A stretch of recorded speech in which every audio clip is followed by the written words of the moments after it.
Welcome to another edition of Perspective 254. The name is Ejilite Kesa, and today we're talking about our lying, flying president.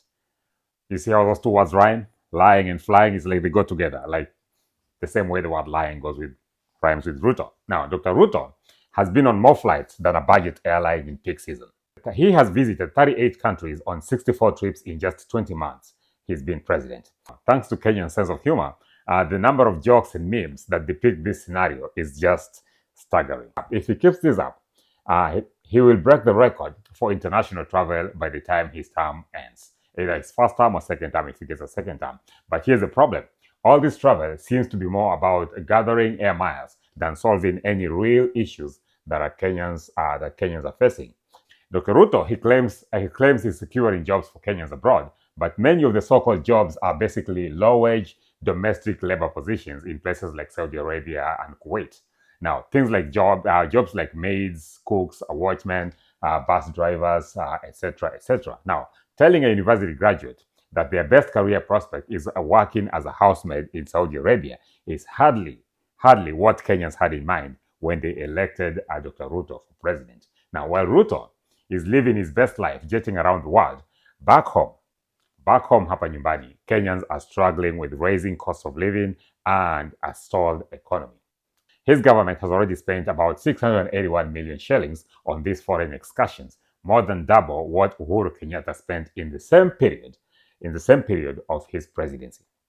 That's a very, very, very huge sum, especially when people back home cannot afford basic things like food and basic services. On one of his more famous trips to the United States, Dr. Ruto actually had a private jet at the cost of 2 million shillings per hour, spending a total of 200 million shillings on the whole trip. And what did he do on the trip? He met Steve Harvey and tried to meet Tyler Perry, who apparently was a little too busy for him. But he met Steve Harvey. Yay! Yeah. While Kenyans actually struggling to survive, Dr. Ruto is busy trying to get autographs from American celebrities. There is a clear disconnect between his priorities and the realities faced by his people. Now, how can Dr. Ruto justify such extravagant spending when the economy at home is in shambles like that? Dr. Ruto came to power in a wave of promises. He actually vowed to uplift the hustler nation to create millions of jobs, lower the cost of living, and end corruption.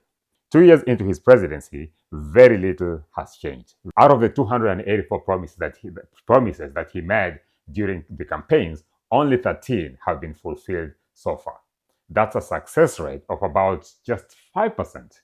Yep. Yeah, Kenyans actually feeling betrayed by this whole scenario. Instead of the economic revolution that they were promised, we have gotten more taxes, higher prices, and no significant improvement in job opportunities. Dr. Ruto continues to talk about job creation, but most of the jobs he's securing are basically abroad, and they're not exactly the kind of high-paying career roles that people were hoping for or expecting.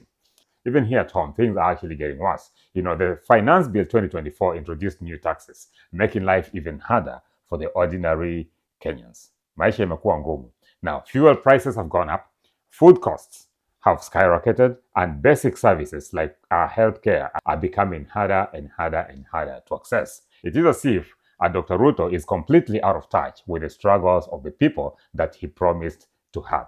The so-called hustler nation that he claimed to represent now feels abandoned by the same guy. The gap between what he promised and what he is actually delivering, or what has been delivered, is widening by the day.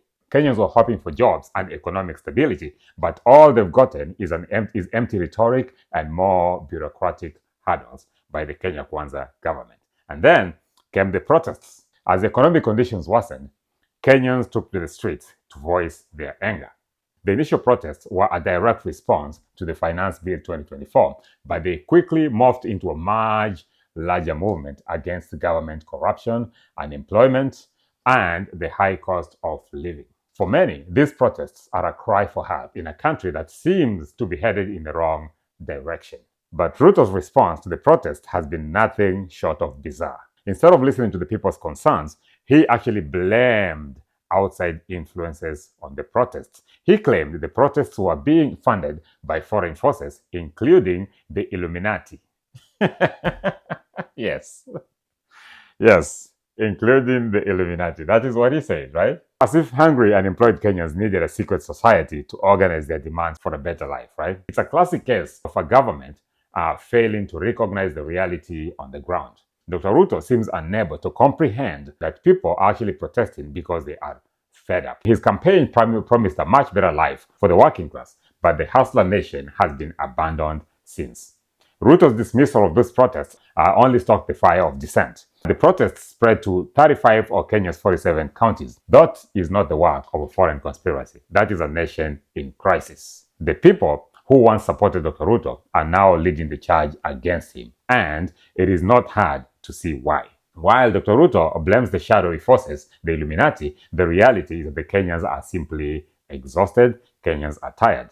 They are tired of waiting for the promises to be fulfilled. They are tired of watching their leader fly around the world while they struggle to afford food and basic necessities here at home. Dr. William Ruto's presidency is turning into a case study in style over substance.